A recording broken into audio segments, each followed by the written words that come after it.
Hi everyone. तो पिछले videos में हमने लाइट, उसके कैरेक्टरिस्टिक्स के बारे में जाना। तो अब हम लोग जहाँ पे फिर अगले वीडियो में हमने रिफ्लेक्शन के बारे में जाना। आज हम लोग कवर करेंगे इस वीडियोस में एंगल ऑफ रिफ्लेक्शन। मैंने तो कवर कर दिया था एंगल ऑफ रिफ्लेक्शन क्या होता है, एंगल ऑफ इंसिडेंस क्या होता है। इसमें हम कवर कर लेंगे लॉज ऑफ रिफ्लेक्शंस के बारे में। Laws of reflection, law of reflection क्या कहता है। तो पहले चलो एक हम लोग इसे ड्रॉ कर लेते हैं। पहले मान लेते हैं ये हमारा एक मिरर है ना।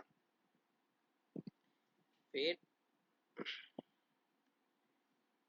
ये आपका एक इंसिडेंट है, the ray of light which falls on a mirror है ना। ये आपका स्ट्रेट लाइन ड्रॉ करना है एकदम, ठीक है। और फिर with the help of scale से, रूलर से आप बनाना है ना। फिर ये आपका रिफ्लेक्टेड रे हो गया और ये आपका नॉर्मल हो गया। फिर मैंने बताया क्या कि ये जो होगा इसे हम लोग एंगल ऑफ इंसिडेंस बोलेंगे और इसे हम लोग एंगल ऑफ रिफ्लेक्शन। जो स्ट्राइक किया मिरर पे वो इंसिडेंट रे, जो बाउंस बैक किया वो होगा रिफ्लेक्टेड रे होगा, है ना। ये हमने पढ़ा। अब लॉज ऑफ रिफ्लेक्शन क्या कहता है, तो इसमें लॉज ऑफ रिफ्लेक्शन में हम लोग पहले जानेंगे, है ना।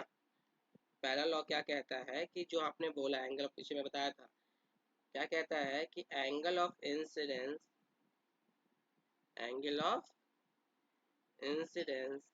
is equals to is equals to angle of reflection, equals to angle of reflection। अगर ये प्लेन सरफेस है ना, तो ये लॉज ऑफ रिफ्लेक्शन को फॉलो ऑलवेज करेगा। याद रखना ये लॉ ऑफ रिफ्लेक्शन कब कब आपको ये वैलिड होगा, ये always valid on a smooth surface, है ना। अगर रफ सरफेस है तो ये वैलिड नहीं है।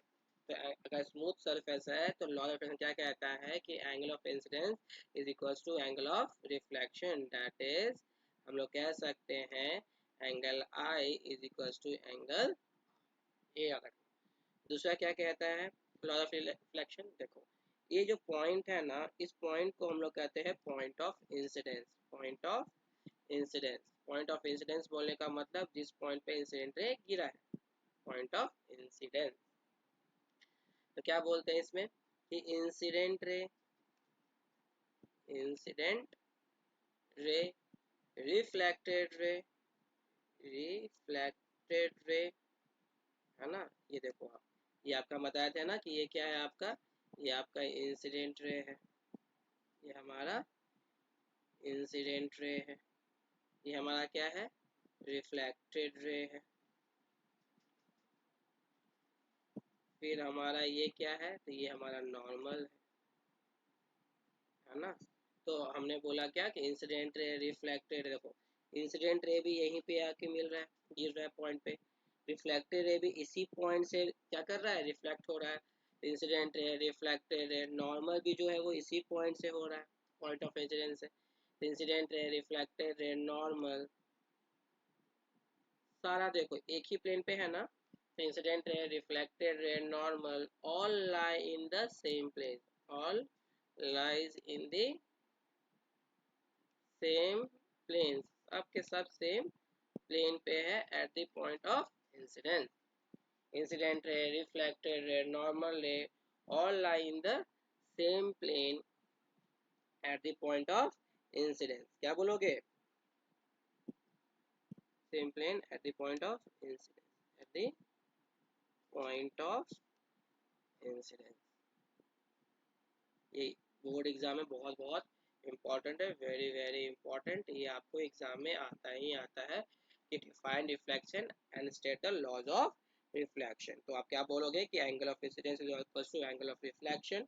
फिर इंसिडेंट है, नॉर्मल जो है, फिर आपका रिफ्लेक्टेड है, all lie in the same plane, है ना, at the point of incidence. कोई दिक्कत नहीं, मगर सारा का सारा किस पे वैलिड होगा, जब स्मूथ सरफेस रहेगा तब, ठीक है। कोई दिक्कत किसी को। तो ये आपका हम लोग क्या था, लॉज ऑफ रिफ्लेक्शन के बारे में। तो यहाँ पे इन सब सारे टर्म्स के बारे में जान लिए कि हाँ इंसिडेंट रे क्या है, रिफ्लेक्टेड रे क्या है, नॉर्मल क्या है। तो हम लोग नेक्स्ट वीडियोस में हम लोग कवर करेंगे मिरर के बारे में और जानेंगे, जहाँ पे हम लोग पहले स्टार्ट करेंगे प्लेन मिरर के बारे में, उसके बाद हम कवर करेंगे स्फेरिकल मिरर के बारे में। फिर हम लोग इमेज फॉर्मेशन।